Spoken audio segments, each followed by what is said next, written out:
চাবি পেয়েছিস? পড়ে যাবে গুল্লু, পড়ে যাবে।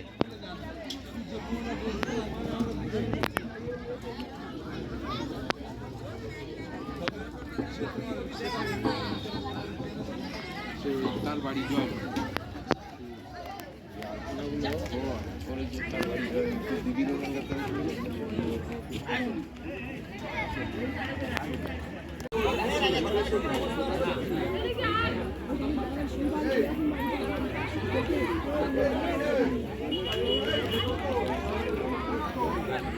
আমাদের পরিচালক গেটে বসে আমাদের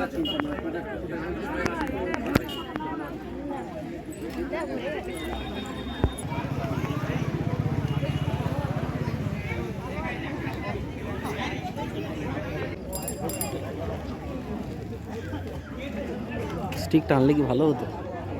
স্টিক নিয়ে কি করবে? স্টিক গিয়ে আনবো। কমিটির সকল সদস্যকে ঠাকুর ঘরের সামনে আসার জন্য অনুরোধ জানানো হচ্ছে। তোমরা যত তাড়াতাড়ি সম্ভব কমিটি বক্স ওখানে চলে এসো।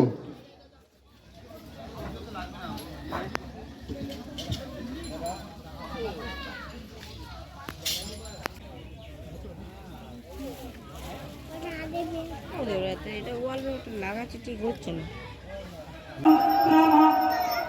নমো ব্রহ্মণে নমস্তে ভয়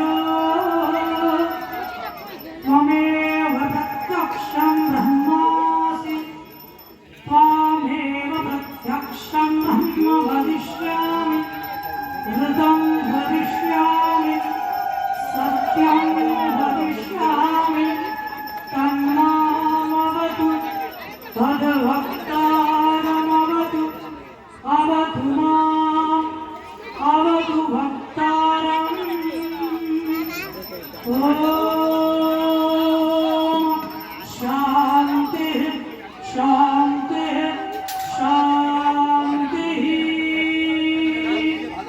हरिः ओम्।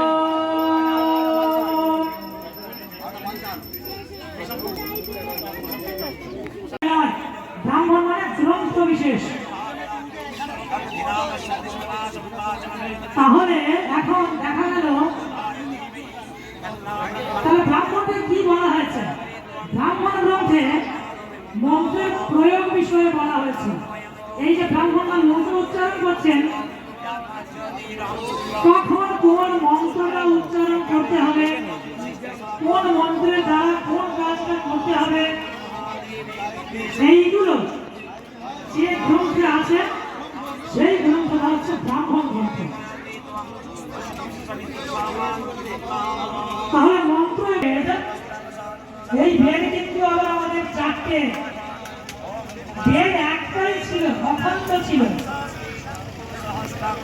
আমাদের ধীরে ধীরে কি হলো, স্মৃতিশক্তি দুর্বল হতে শ্রীমদ ভাগবত মহাপুরাণ 12 নম্বর স্কন্ধে বলা হচ্ছে বশিষ্ঠের পুত্র। বশিষ্ঠ ছিলেন একজন বৈদিক ঋষি। তিনি বেদ মন্ত্র দর্শন করেছেন। তো পরবর্তীকালে কি করলেন? আমাদের বেদব্যাস মন্ত্রগুলোকে কি করলেন? বৈদিক মন্ত্রগুলোকে 4 ভাগে ভাগ করে দিলেন। দিয়ে সারে বেদ ছোটবেলায় একে চন্দ্র শেখার সময় 5 পঞ্চমান, এইগুলো কিন্তু প্রত্যেকটা শাস্ত্রসম্মত। একে কি বলেছিলাম? একে চন্দ্র, তাই না? আচ্ছা, আকাশে তো আমরা একে সূর্য দেখি।